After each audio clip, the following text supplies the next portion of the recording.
Le royaume du divin fiat chez les créatures. Le livre du ciel. Tome 23. Après quoi je continuai ma ronde dans la création, pour rendre à mon Créateur tous les hommages des qualités divines que contiennent toutes les choses créées, dont le divin fiat maintient la vie, puisque toutes sont sorties de lui.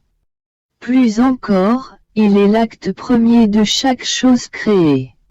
Mais en faisant cela, je me disais, les choses créées ne sont pas à moi. Comment aurais-je le droit de dire, je vous offre les hommages de la lumière du soleil, la gloire du ciel constellé d'étoiles, etc.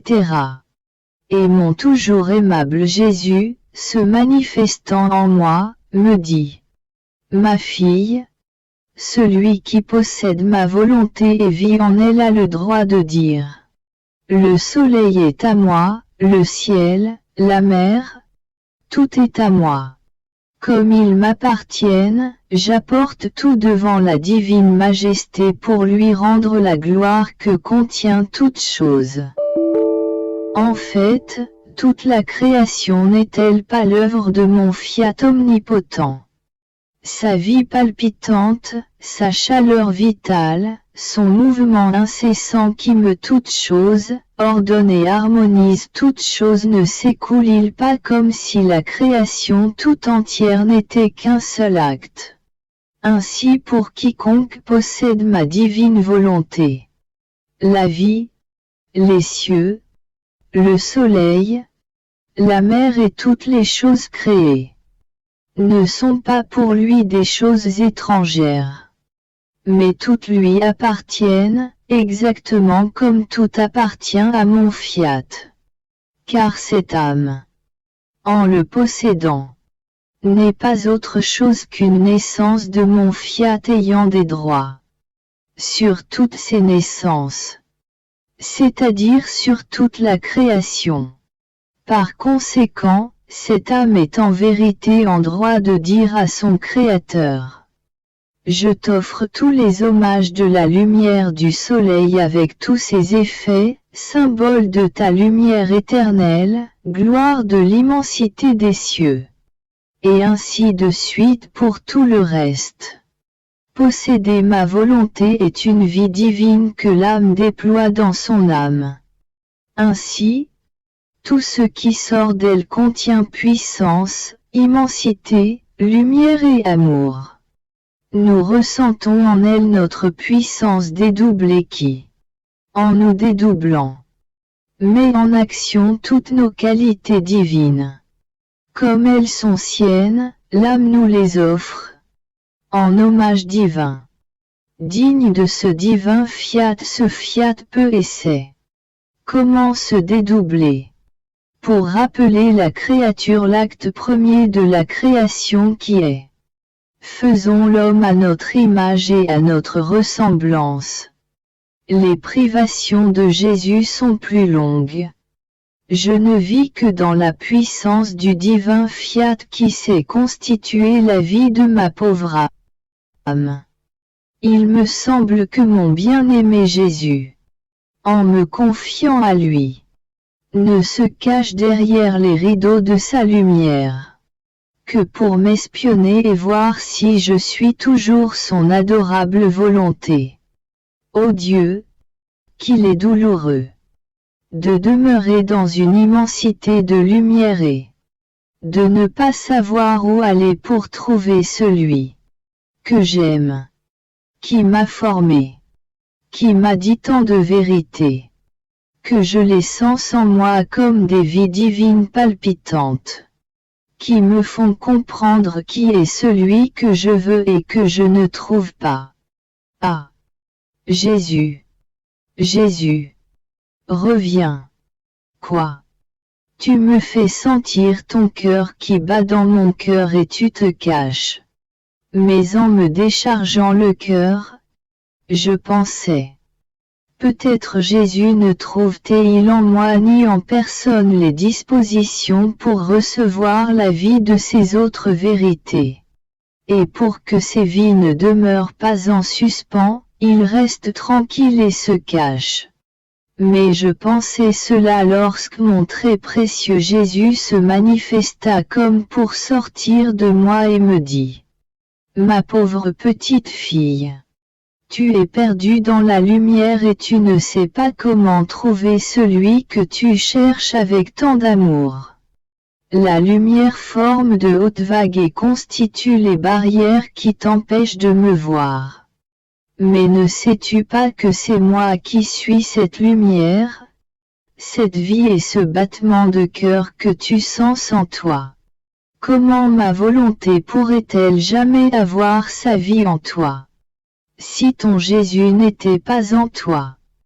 Lui qui a ouvert la voie au développement de ma volonté dans ton âme. Alors, calme-toi. Tu dois maintenant savoir que quiconque doit être un porteur de bien, doit centraliser en lui-même toute la plénitude de ce bien.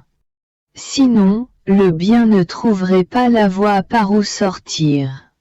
À présent que tu dois centraliser en toi le royaume de ma volonté, il faut que rien n'y manque, pour que sa lumière te dispose à recevoir toutes les vérités nécessaires à la formation de son royaume. Si les autres créatures ne sont pas disposées à recevoir toutes les vies des vérités de mon fiat, je ne te donnerai pas la capacité de les manifester. Comme cela arrive si souvent. Mais à toi qui en es le dépositaire, rien ne doit te manquer. C'est ce qui s'est passé avec la Reine du Ciel qui devait être dépositaire du Verbe incarné et me donner aux générations humaines. En elle j'ai centralisé tous les biens des rachetés et tout ce qui convenait pour être capable de recevoir la vie d'un Dieu. Pourquoi ma maman détient la souveraineté sur toutes les créatures et sur chacun des actes et des biens dont elles sont capables, de telle sorte que, si les créatures pensent saintement, elle est le canal de ces saintes pensées et en conserve la souveraineté. Si les créatures parlent, œuvrent ou marchent saintement. Le commencement de tout cela descend de la Vierge. Elle détient par conséquent les droits et la souveraineté sur les paroles, les pas et les œuvres. Il n'y a pas de bien qui soit fait sans descendre d'elle. Car, si elle a été la cause première de l'incarnation du Verbe, il n'est que juste qu'elle soit le canal de tous les biens et qu'elle détienne les droits de souveraineté sur toutes choses. C'est ce qui s'est passé également avec moi qui, devant être le Rédempteur de tous, devait contenir en moi tous les biens de la rédemption. Je suis le canal, la source, la mer d'où sortent tous les biens des rachetés. Je possède par nature le droit de souveraineté sur tous les actes des créatures et sur tout le bien qu'elles accomplissent. Notre règne n'est pas comme celui des créatures qui dominent et règnent sur les actes extérieurs des autres créatures, et même pas sur tous leurs actes extérieurs, mais des actes intérieurs. Elles ne savent rien et n'ont pas non plus sur ces actes le droit de souveraineté. Car la vie, la pensée et la parole de leurs dépendants ne sortent pas d'elles. Au contraire, c'est de moi que sort la vie de toutes les œuvres intérieures et extérieures des créatures.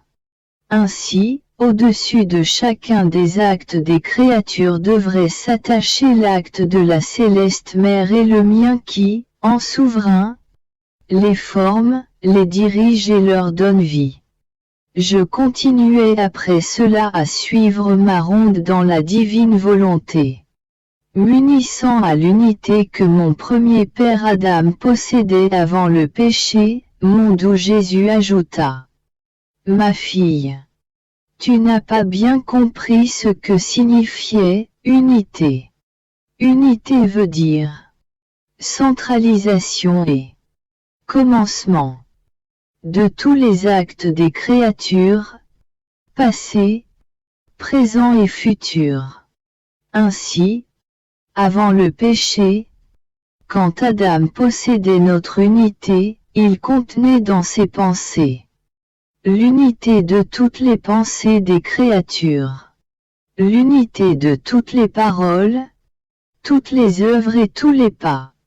Je trouvais par conséquent en lui, dans mon unité, le commencement et la fin de tous les actes des générations humaines. Adam, dans mon unité, contenait chacun et possédait toutes choses.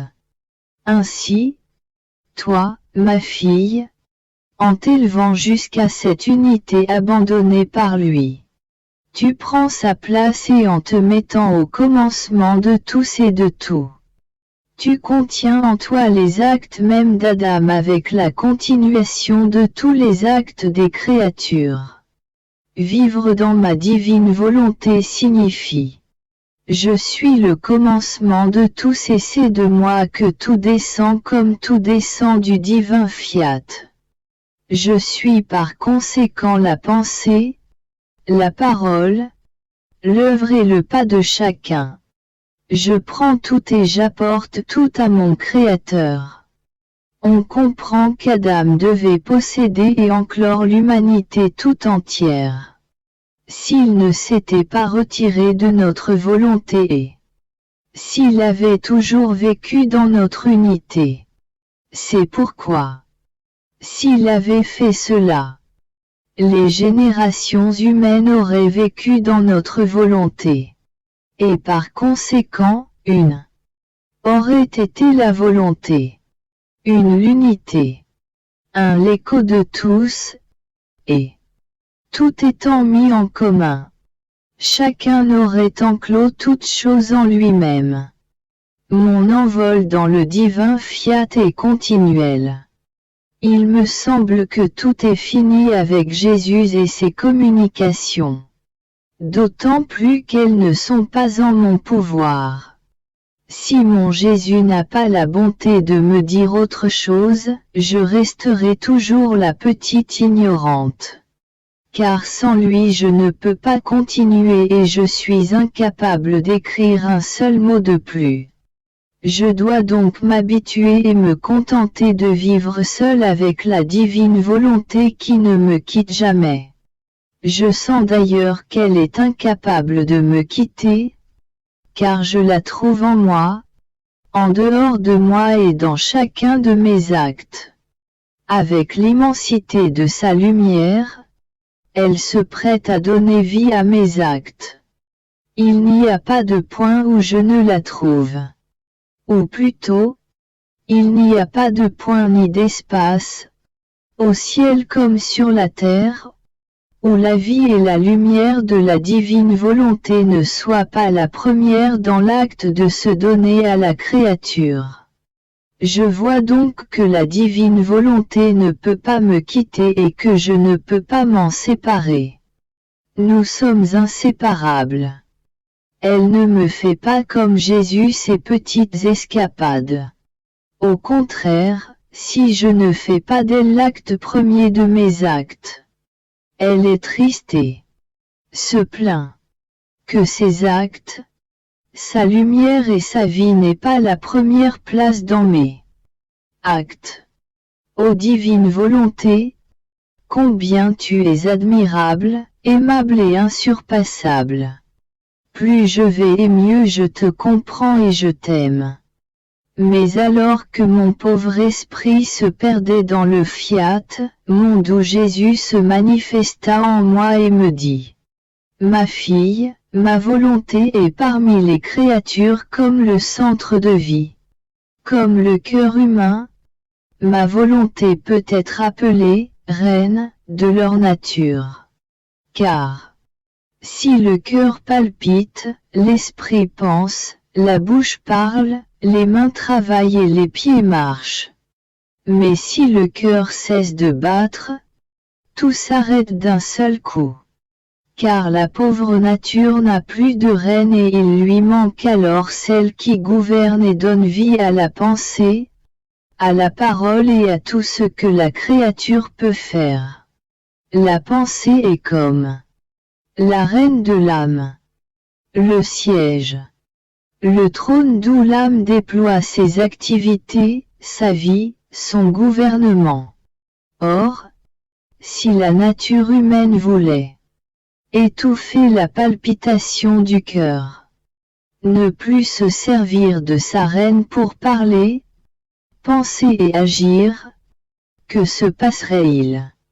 La nature humaine elle-même donnerait la mort à tous ses actes et ce serait un suicide. Et si l'âme voulait étouffer la pensée, elle ne trouverait plus aucune voie par où déployer ses activités. Par conséquent, elle serait comme une reine sans royaume et sans peuple.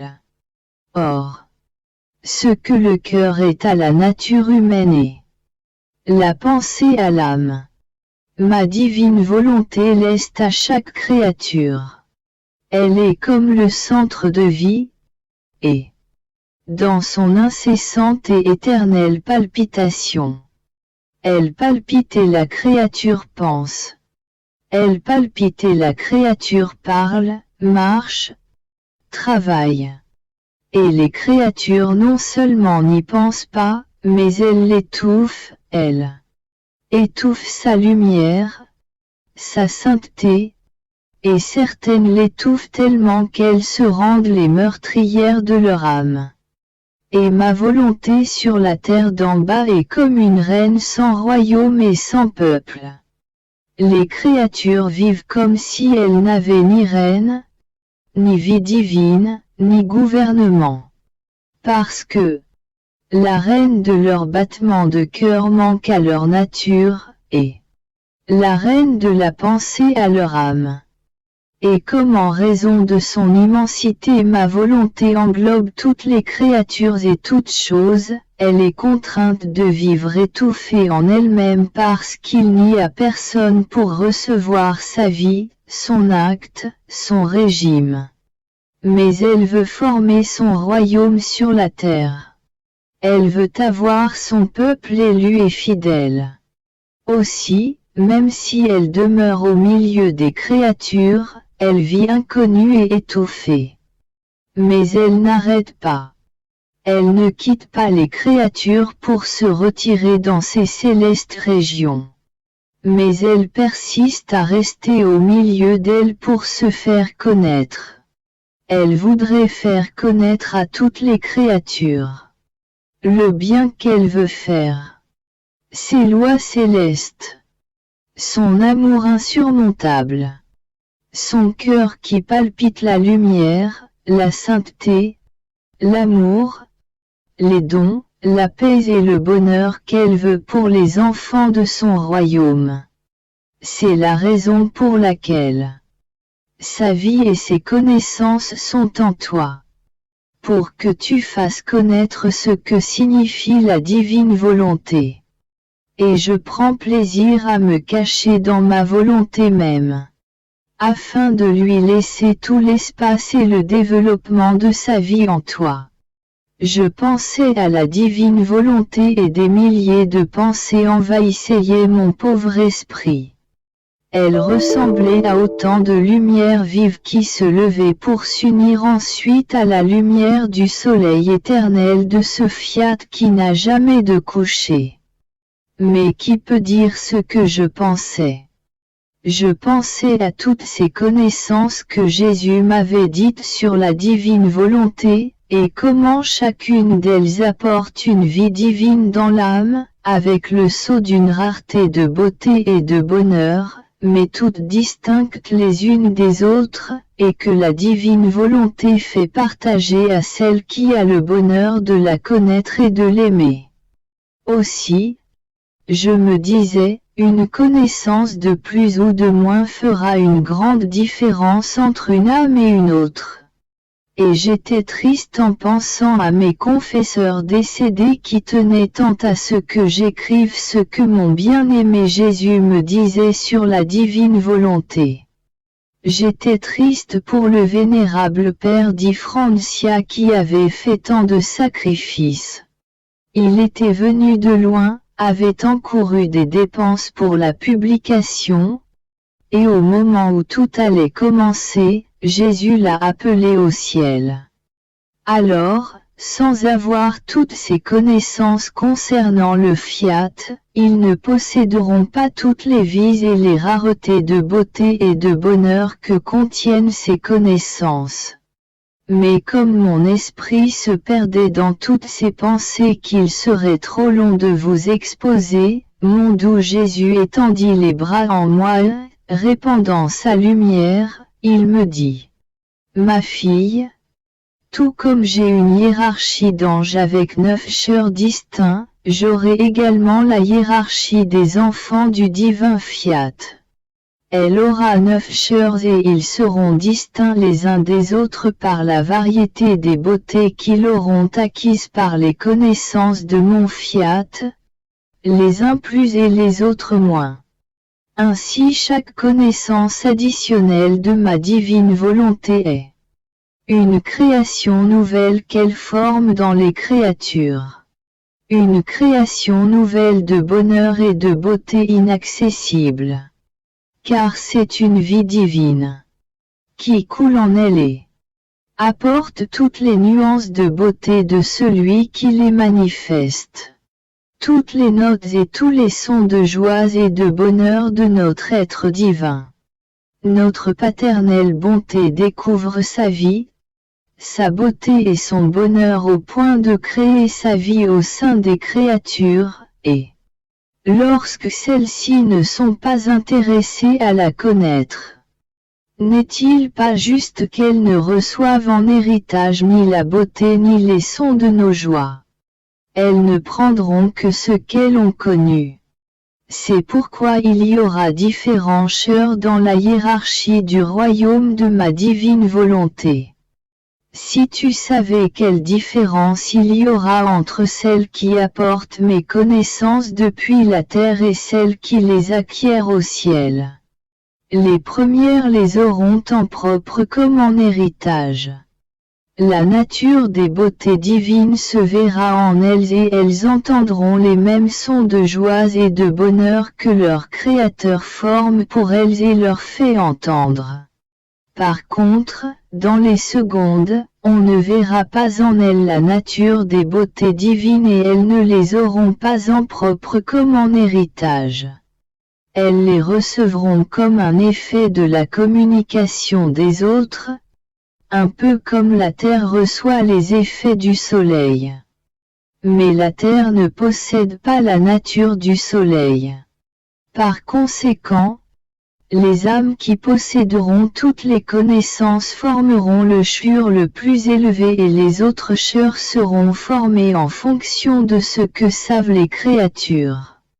Mais toutes celles qui auront acquis ces connaissances, entièrement ou en partie, porteront le noble titre d'enfants de mon royaume. Parce que ces connaissances sur mon fiat. Pour qui a le bonheur de les connaître. Afin d'en faire sa propre vie, ont la vertu d'ennoblir les créatures. De faire couler en elles les fluides vitaux de la vie divine. De les élever jusqu'à leur origine première. Elles sont comme le pinceau du Faisons l'homme à notre image et à notre ressemblance, qui peint l'image du Créateur dans la créature. Quant aux âmes qui auront un peu plus ou un peu moins de connaissances, leur noblesse ne sera pas détruite.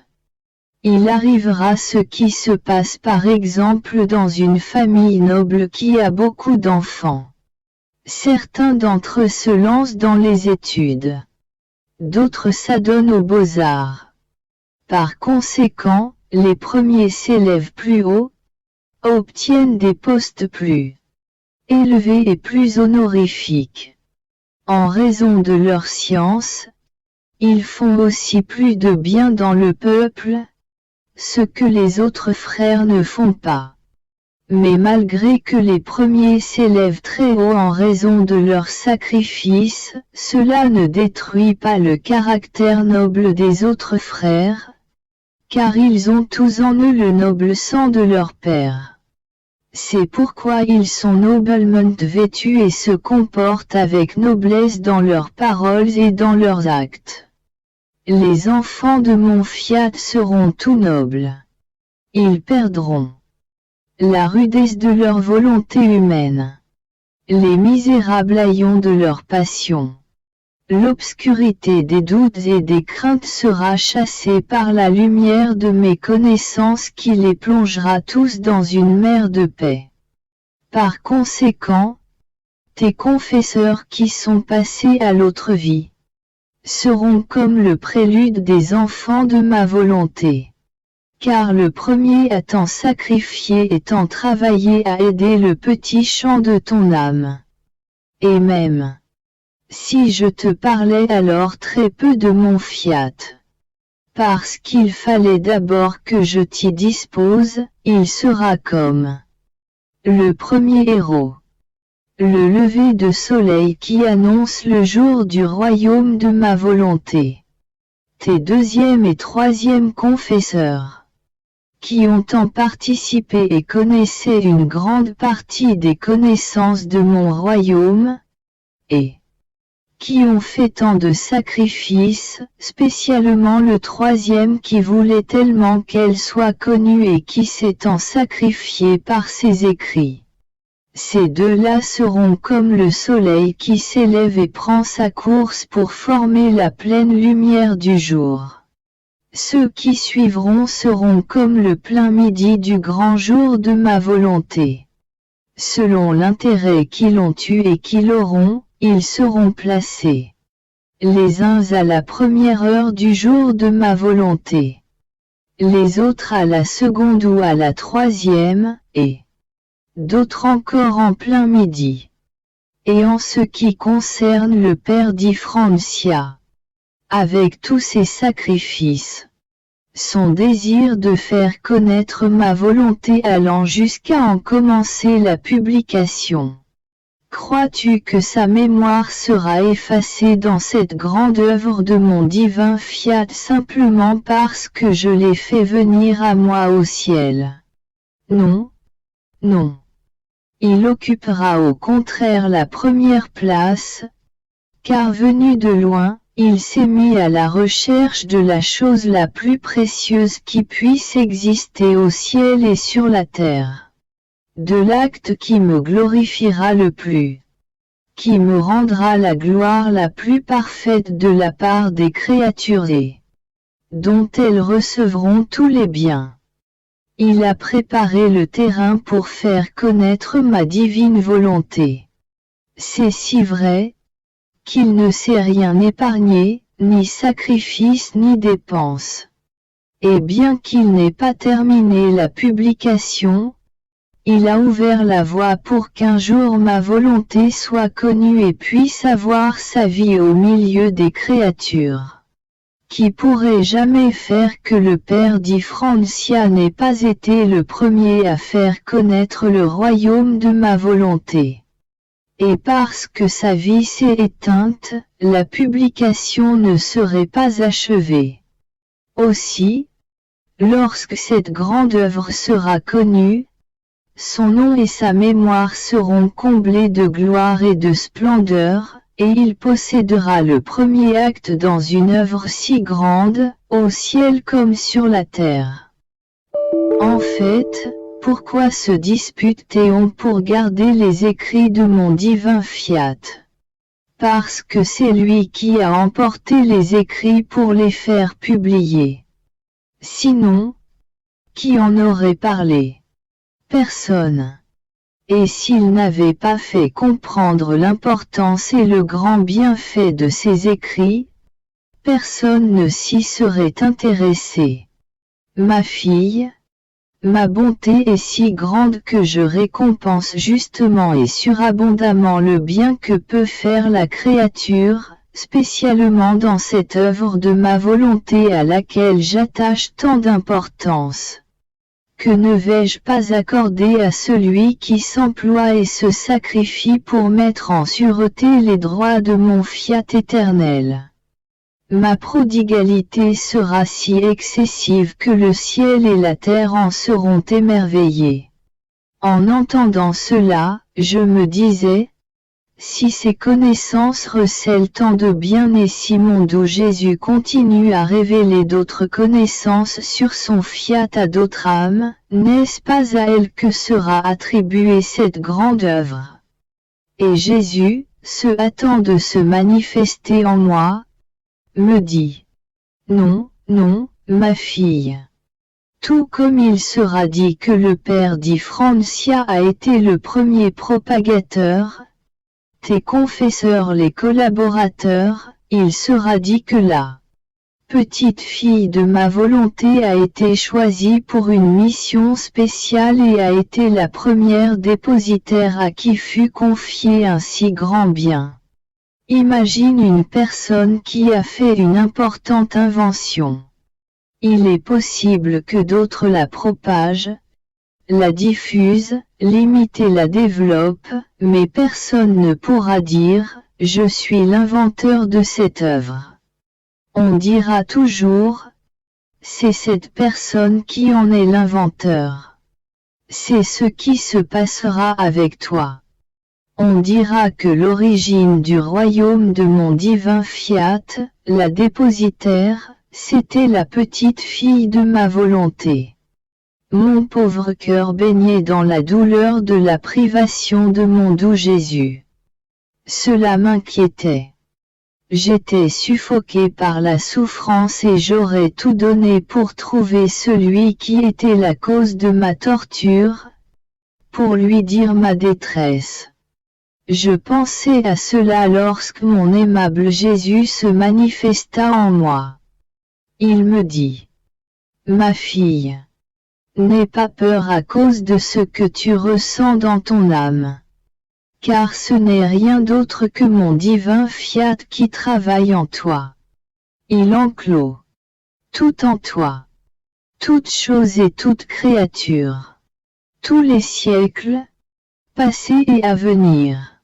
De façon à ce que la volonté suprême puisse jeter en toi la semence de tout ce qu'elle a fait dans la création, afin de recevoir de toi, pour tous ses actes, les satisfactions et l'échange que lui doivent les créatures.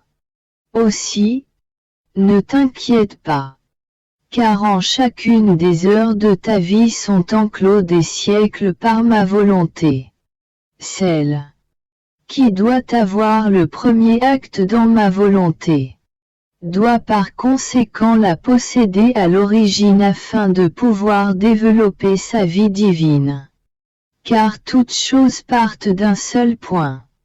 C'est de ce point qu'elles se développent et se diffusent en chacun. Vois, le soleil lui-même a son premier point, son centre de lumière, sa sphère. C'est de ce centre qu'il emplit la terre de lumière. Alors, suis ma volonté et cesse de t'inquiéter. Je continuai donc ma ronde dans la divine volonté, arrivé en Éden, pour m'unir à Adam avant le péché.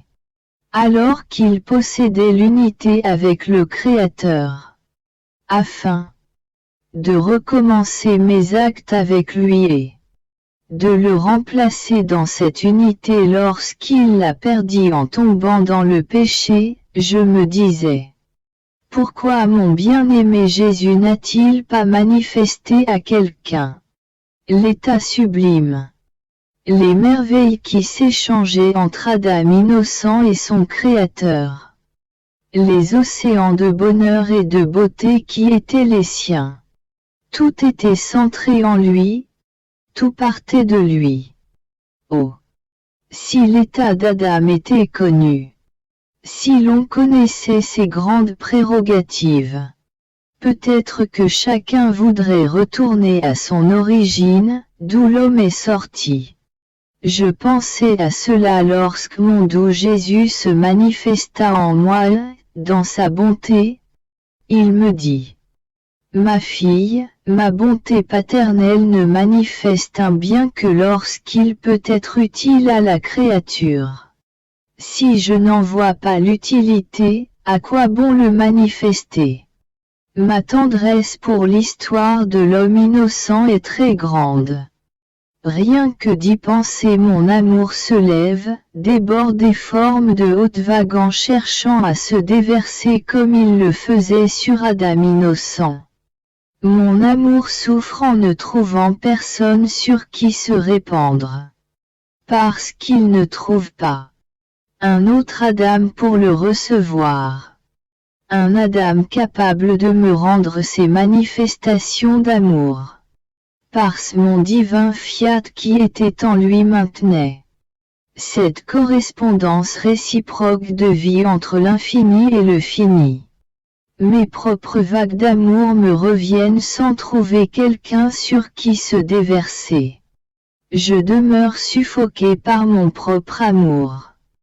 C'est pourquoi je n'ai pas manifesté jusqu'à ce jour l'état d'Adam innocent. Et lui n'a presque rien dit de cet état bienheureux. Car à son souvenir seul il se sentait mourir de douleur. Et moi je me sentais étouffé par mon amour. À présent, ma fille, je veux restaurer le royaume de ma divine volonté. Ainsi je vois l'utilité de manifester l'état d'Adam innocent. Et c'est la raison pour laquelle je te parle souvent de cet état sublime. Car je veux répéter ce que je faisais avec lui. En vertu de ma volonté, je veux t'élever à ce premier état de la création de l'homme. Que peut me donner la créature qui possède mon fiat, l'unité avec lui? Elle peut tout me donner, et je peux tout lui donner.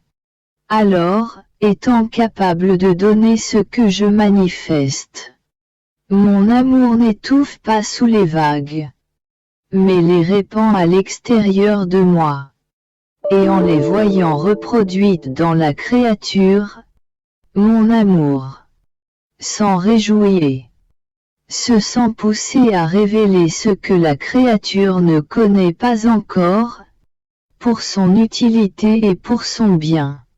Si tu savais combien j'aime donner, combien mon amour se réjouit lorsque je vois la créature disposée à recevoir mes biens, tu serais plus attentive à me laisser manifester mon amour contenu. Après quoi il se tut. Me sentais submergé dans la divine volonté. C'est merveille. Ce que l'âme peut faire en possédant sa volonté, tout cela me captivait et je me sentais, toute petite, plongée dans la mer de lumière du fiat, et, en nageant dans cette mer, je soulevais des vagues de lumière teintées de nuances de beauté variées qui allaient se déverser dans le sein de mon Créateur. Et la céleste bonté paternelle, se voyant entourée par les vagues de sa petite enfant, envoyait ces vagues vers moi. Ô suprême volonté, que vous êtes admirable, aimable et désirable plus que la vie elle-même. Vous m'aimez tant que vous me faites rivaliser avec mon Créateur. Voulez me faire l'égal de celui qui m'a créé. Mais alors que mon esprit se perdait dans le fiat, mon doux Jésus ajouta: Ma fille, celui qui possède l'unité de ma volonté est maître d'agir et de faire autant de bien qu'il veut, car il a en lui la source du bien. Il l'a à sa disposition et sent en lui la touche continuelle de son Créateur, les vagues de son amour paternel, et, Il se sentirait trop ingrat s'il ne formait pas lui-même ces vagues. D'autant plus qu'il s'en coulait en son âme, dans sa petite mer, la mer immense de celui qui l'a créée. Par contre, quiconque n'a pas cette unité, ne possède pas non plus cette source. Il a par conséquent besoin, s'il veut faire le bien, de la divine libéralité pour chaque acte bon qu'il veut accomplir. C'est presque acte par acte qu'il doit demander la grâce de pouvoir accomplir le bien qu'il veut faire. Mais pour qui possède mon unité, le bien se convertit en nature, et il lui suffit de vouloir agir pour trouver la source du bien en lui-même, et il agit. Je continuais à rester entièrement abandonné dans la sainte divine volonté en suivant autant que je le pouvais ces actes innombrables. Car leur multiplicité est telle que souvent je suis incapable de les suivre ou de les compter, et je dois me contenter de les regarder, mais sans les embrasser. Son activité surpasse l'acte humain de manière incroyable. Il n'appartient donc pas à ma petitesse de tout faire, mais de faire ce que je peux et de ne jamais sortir des œuvres du divin fiat.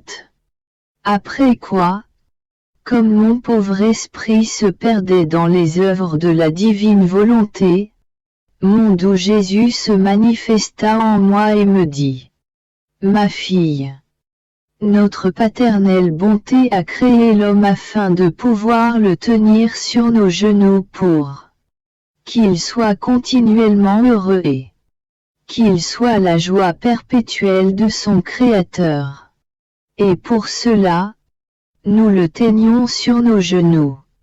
Et comme notre volonté devait être également la sienne, elle apportait l'écho de tous nos actes dans les profondeurs de l'homme que nous aimions comme un fils. Et notre fils, en entendant notre écho, se faisait le reproducteur des actes de son Créateur.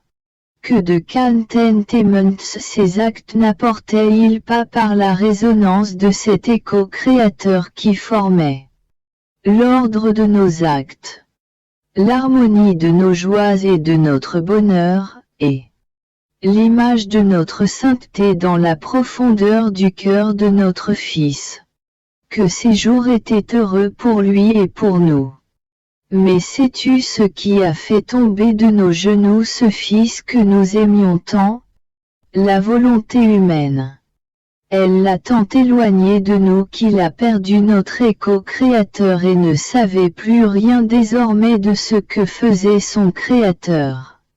Et nous avons perdu la joie de voir notre Fils heureux de jouer sur nos genoux paternels. Et l'écho de sa volonté en lui l'envenimait et le tyrannisait par les passions les plus dégradantes, le rendant malheureux au point d'en inspirer la pitié. Voilà exactement ce que signifie vivre dans notre volonté. C'est vivre sur nos genoux paternels, sous nos soins, à nos frais, dans l'opulence de nos richesses, de nos joies et de notre bonheur. Si tu savais la satisfaction qui est la nôtre lorsque nous voyons la créature vivre sur nos genoux, tout attentive à l'écho de notre parole, à l'écho de nos œuvres, à l'écho de nos pas, à l'écho de notre amour, afin de s'en faire le reproducteur. Tu serais plus attentive à veiller à ce que rien ne t'échappe de notre écho, afin de nous donner le plaisir de voir ta petitesse se faire la reproductrice des actes de ton Créateur. Sur quoi je lui dis: Mon amour, si pour vivre dans ta volonté, il faut être sur tes genoux paternels, on ne doit rien faire, ni travailler ni marcher autrement, Comment peut-on rester sur tes genoux? Et Jésus: Non, non. On peut tout faire. Notre immensité est telle que partout on trouvera nos genoux paternels toujours prêts à se prêter à ces actes, d'autant plus que ce qui est fait n'est rien d'autre que l'écho de ce que nous faisons. Après cela, je me sentais inquiète à propos des écrits sur la divine volonté. Et mon doux Jésus se fit voir en moi qui prenait tous les écrits un par un entre ses mains. Il les considérait avec amour et tendresse, comme si son cœur allait éclater. Il les plaçait bien en ordre dans son très saint cœur.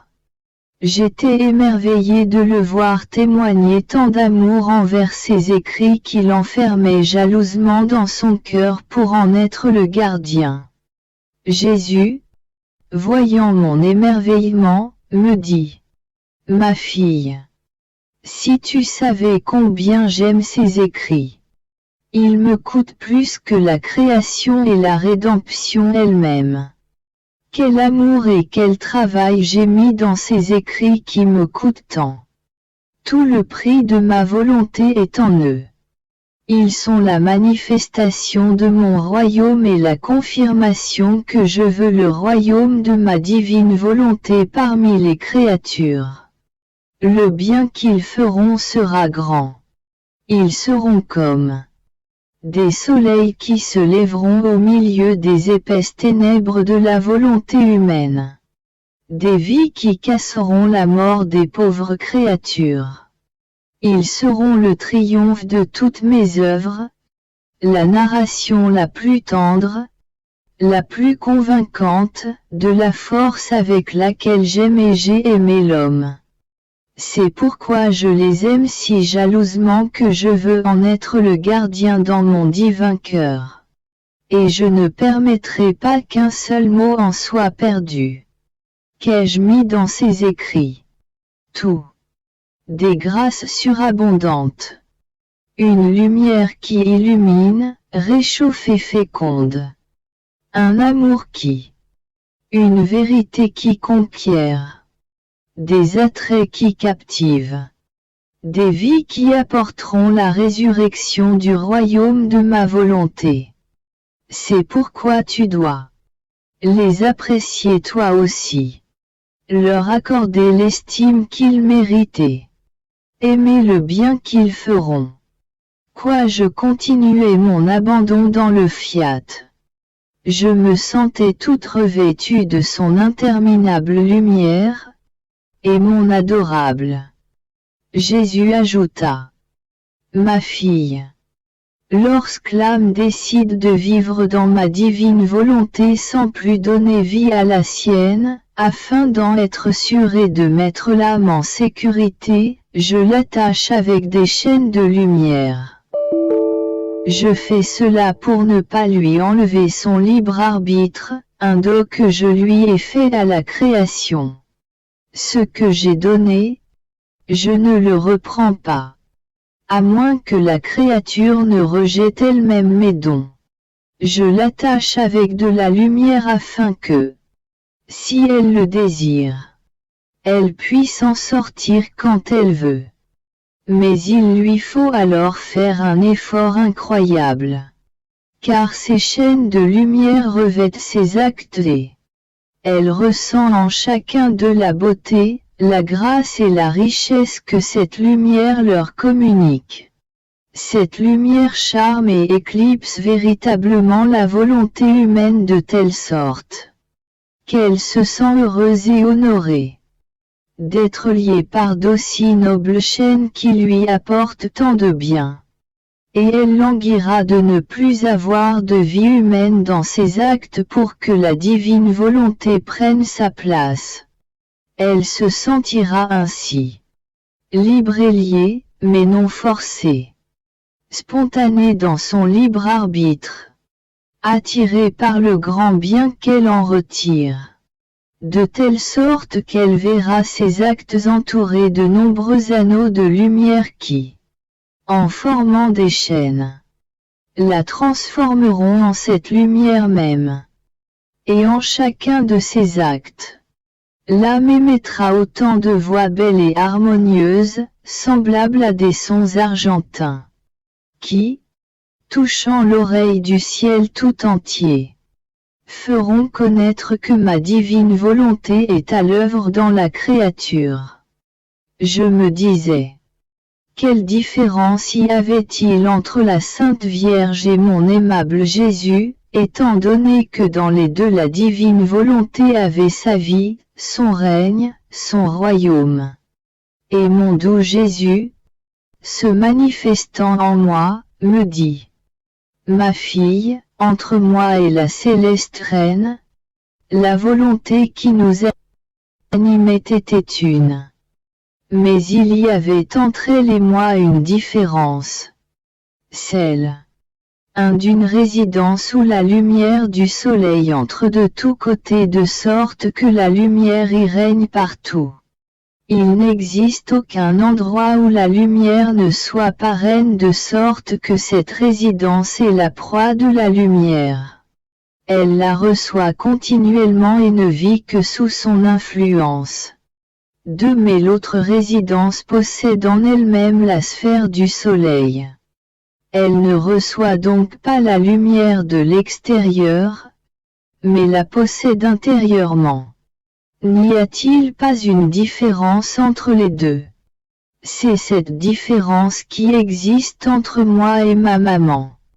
Elle est l'habitation envahie par la lumière. Elle était en proie à cette lumière et le soleil de ma volonté lui était toujours donné. Toujours il la nourrissait de sa lumière. Elle grandissait dans les interminables rayons du soleil éternel de mon fiat. Par contre, mon humanité possédait en elle-même la sphère du soleil divin. Sa source qui ne tarit jamais. La reine souveraine tirait de moi la lumière qui lui donnait la vie et la gloire d'une reine de la lumière. Car celle qui possède un bien peut être appelée reine de ce bien. Après quoi je continuai ma ronde dans mon divin fiat.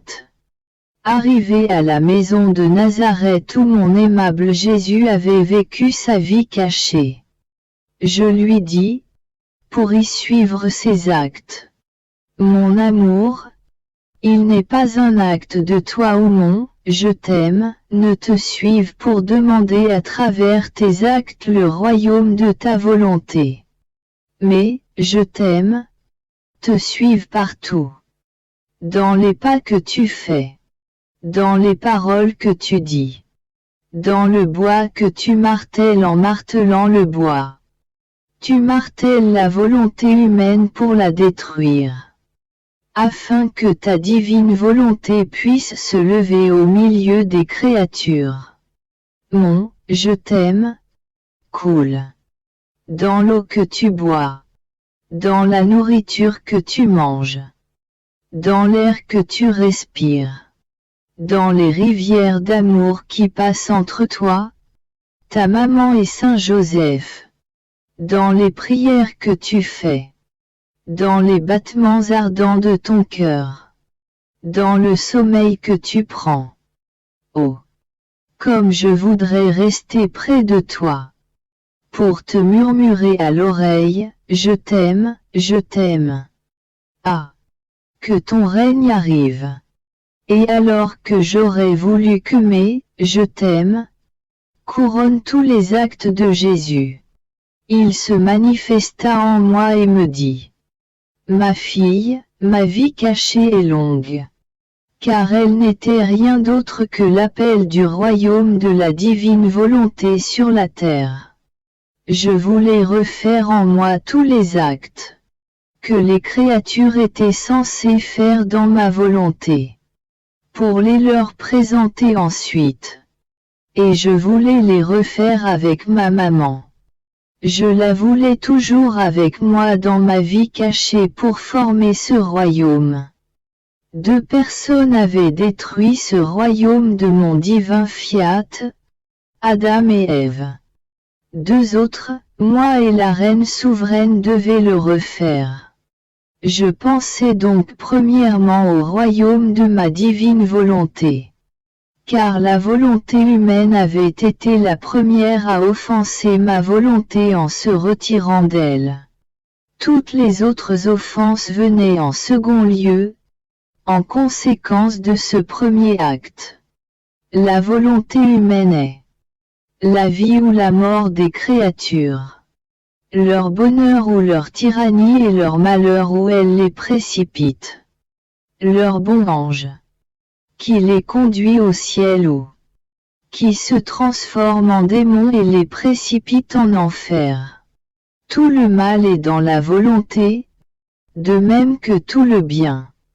Car elle est la source de la vie dans la créature, qui peut faire jaillir la joie, le bonheur, la sainteté, la paix et la vertu, ou faire surgir d'elle-même les malheurs, les misères, les guerres qui détruisent tous les bienfaits.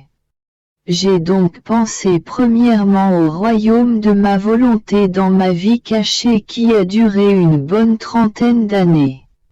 Après quoi, durant à peine 3 années de vie publique, j'ai pensé à la rédemption. En formant le royaume de mon divin fiat, j'avais toujours ma céleste maman à mes côtés. Ma vie publique s'est passée au moins corporellement sans sa présence. Pour la fondation de ce royaume détruit par la volonté humaine, je devais premièrement constituer moi-même roi du royaume de mon divin fiat. En second, constituer la Vierge Marie, reine de ce royaume. Tu peux donc voir que le royaume de ma divine volonté devait, par nécessité, par raison et, en conséquence, être formé premièrement par ma venue sur terre.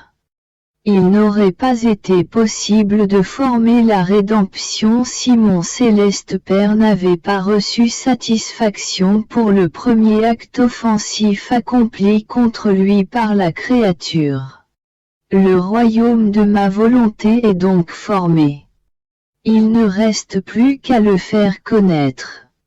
C'est pourquoi je ne fais que te suivre, pour te présenter les actes que j'ai accomplis dans la divine volonté, pour accompagner tes actes afin que la fondation de mes actes coule dans les tiens.